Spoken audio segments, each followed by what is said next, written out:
Method Man tells the story of how he first joined the Wu-Tang Clan. Method Man, what's happening, bro? If he was here with me right now, he would literally be trying to pick me up. Now this man, Yes, I would. Okay, in the 90s, man, how much did you weigh in the 90s, man? Like, how much did you weigh? Geez, I say about $185. So this man is $185, and Yeah. he's running up, lifting up a 330-pound man like it's nothing. Now, anywhere I go, I don't care if I'm in Atlantic City, I don't care if it's in Germany, on site. As soon as I see him on site, I don't know where it came from. I don't know what it was. I don't know, man. I don't know. Why did you do that? I don't know. I was just, you know what? Every time I saw you, it was basically at a show, right? Backstage, right? Yeah. It was my, what do you call it? What do they call it, Ray? Adrenaline. There you go.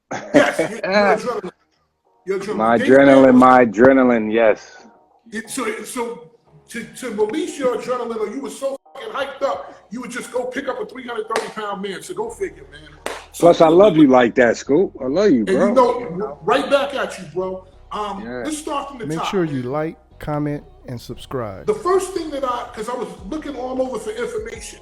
On Saturday, I was so hyped that I couldn't even put my sentences together. So I couldn't do this interview. Sunday and Monday, when I started searching, one of the first things I saw is the record, The Boom. And of course, it's connected to a lacrosse league. I would never think Method Man played lacrosse. What's that about? And how did you get involved in that? I had a cousin that put me on the lacrosse when I was like, 9, 10 years old.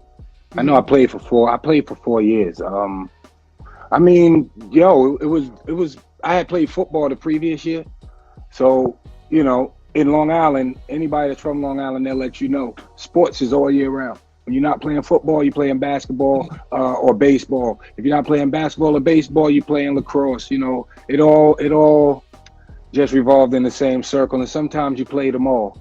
And I just took to lacrosse, man. I just loved the sport. I liked how it was just my kind of sport, just rough. Hold on.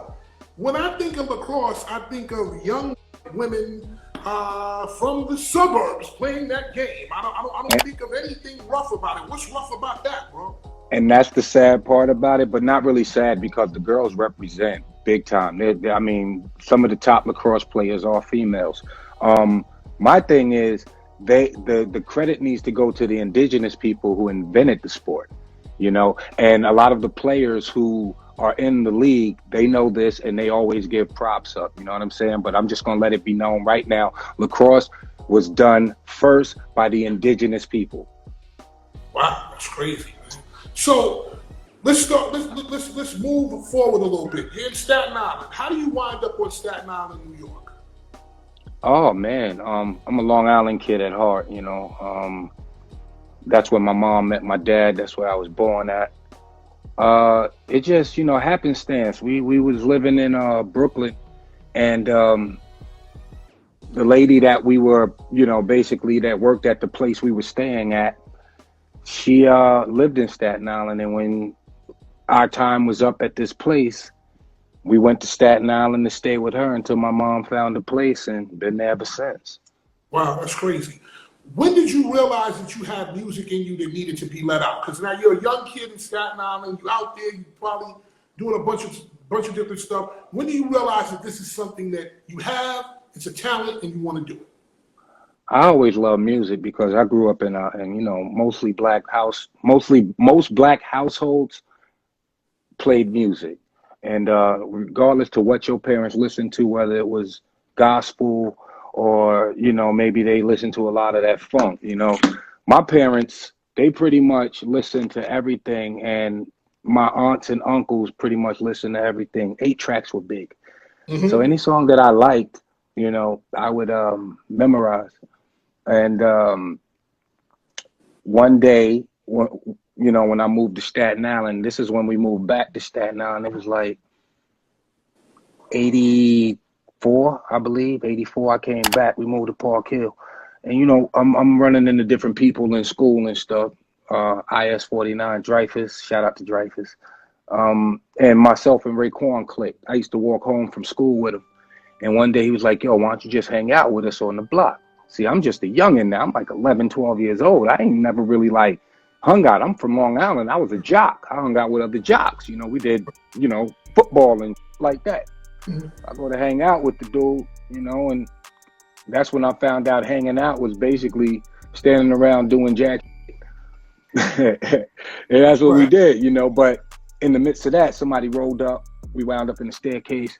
And he just started kicking these rhymes, man. And up to that point, I had never seen nobody do it live before. It was always like, I felt like the people that were doing it were professionals. And that's where it lied at. But these dudes were saying rhymes better than some of the cats that was on the radio. So I was intrigued, like, So when I moved back to Long Island, because we was all crew by then. I wrote my first rhyme with Raekwon the Chef, but I just had that one rhyme. When I moved back to Long Island for a brief stint to stay with my pops because I was getting out of control, I started smoking and all that. My moms couldn't take that, 12, 13 years old. Sends me back to my pops. And all those rhymes that they used to say in the staircase, because, we did this constantly and every night. And it was mostly the same rhymes. Every now and then you get a new one. But those rhymes that they were saying to me in the staircase became my rhymes when I moved to Long Island. Nobody knew that. They thought it was mine. Right. And once I ran out of material, I had to start writing my own. That's when I got nice. When I came back to Staten Island, I was ready to bump heads, Dudes was like, yeah, yo, he got nice. He doing his thing right now, Right. And I became one of those guys. So now, there was no Wu-Tang Clan. It was just you and Raekwon at this time, right? It was like we all knew each other. Collective of you guys. Nah, that's that Wu-Tang. The name Wu-Tang was in Stapleton first. You know what I'm saying? With Ghosts and RZA. But if you ask them, they'll argue between you on who started this shit, who brought it up first. I remember RZA gave me and U-God the name Wu-Tang one time, because we was like rap partners. But in the midst of all this, we all knew each other. Ghost, Dirty, Chef, all of us, because RZA was the common denominator between everybody. And he was making music in his crib. And we would just go there and record, make little tapes like that was circulating the hood. We was like ghetto superstars, whatever. But yeah, we all knew each other. We all rhymed together, but not together. It was just something we did.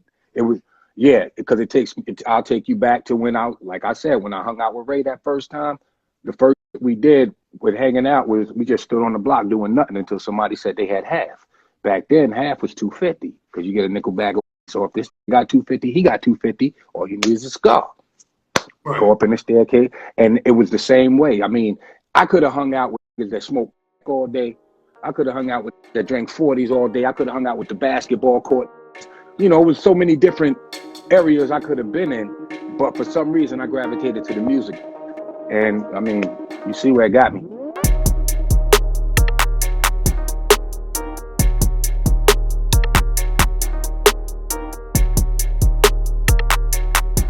Thanks for tuning in to 9 Mag TV.